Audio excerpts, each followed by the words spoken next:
بسم الله الرحمن الرحيم أرأيت الذي يكذب بالدين فذلك الذي يدع اليتيم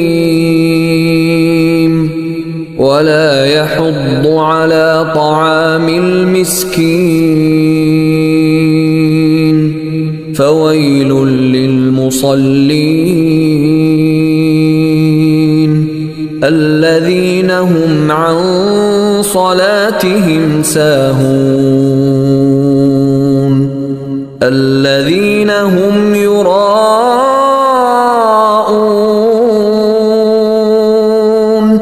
ويمنعون الماعون. صدق الله العظيم.